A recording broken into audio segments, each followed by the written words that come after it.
High School English 1. I miss you guys. I hope you had a great week and didn't seem like you had any problems on your assignments for last week because I only received questions about what needs to be turned in. So that is where I'll start. To turn in your work to get it graded, all I need is at the end of this unit, your parents to send me an email that says you have completed your Unit 9 book. And that'll be in about 3 weeks from now. I'll let you know when I need that, as well as an email with your insight journal in it and an email after you receive the test and complete it. You can just take pictures of it or scan it and email that to me. So that's how to turn in assignments. So this past week, you should have started reading Patterns on the Wall. So in Patterns on the Wall, you met Jared Austin and his family, his dad and his stepmom and some step siblings. And you kind of learned that he has kind of a rough life, but he still is able to see beauty in all things. So it starts off when he runs into a friend in the woods and he's off looking and he's looking off into the distance and seeing the beauty just in the silhouettes of the trees on the sky. But he actually lives on a farm, so they didn't really like, his dad wasn't really fond of who he was and how he saw beauty in things and how he loved art. That just wasn't something that was necessary for farm life, perhaps. So in the beginning of the story, I'm not going to give it all to you because you may not have read it yet. So by the end of this week, I want you to read chapters 1 through 6. But you see how Jared has a really tough life. And it's just a really good story. So jump into your book. You have until the end of this week to finish chapters 1 through 6. We are going to also go to today. We're working on pages 10 through 19. So pages 10, here we are going to be annotating and summarizing. So you read the quote, and to annotate, as you read, you can make comments of, oh, this sentence means this, and this sentence means that. And then you're going to come up with what is the summary. You're going to pick one of these. So make sure not to be fooled by an answer that's an idea in part of the quote. You are trying to find the main idea of the quote, okay? Then we're going to come over here to grammar, usage, and punctuation. So you're looking at these different lists, okay? So let's look at exercise number 1. So you'll find on page 45 in your grammar and writing guide, it will show you that you need to maintain parallel construction. So this is incorrect.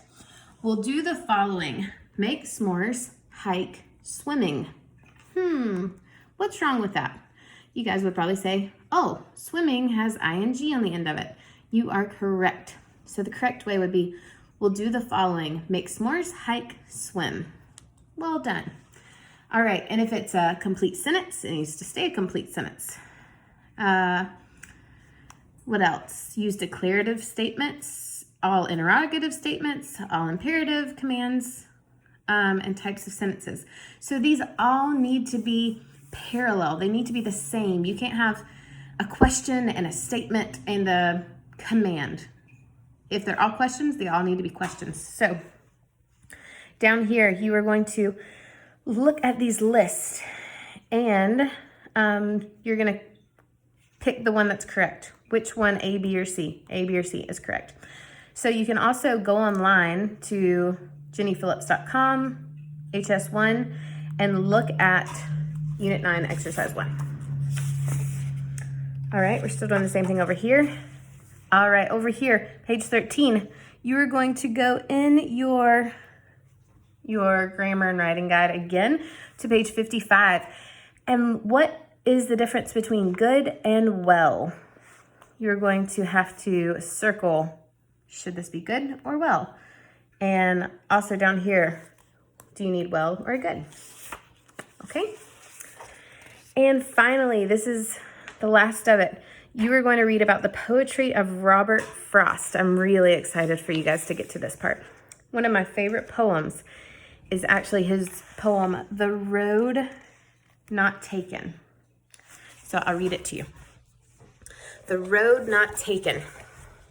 2 roads diverged in a yellow wood, and sorry I could not travel both.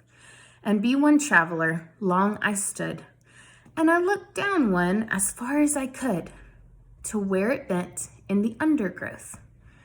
Then took the other as just as far, and having perhaps the better claim, because it was grassy and wanted wear, though as for that, the passing there had worn them really about the same. And both that morning equally lay, in leaves no step had trodden black. Oh, I kept the first for another day. Yet knowing how way leads on to way, I doubted if I should ever come back. I shall be telling this with a sigh, somewhere ages and ages hence.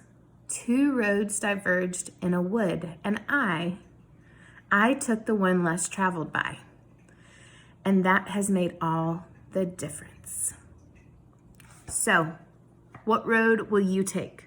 Will you take the road that all your friends take? That all the world says is the best one?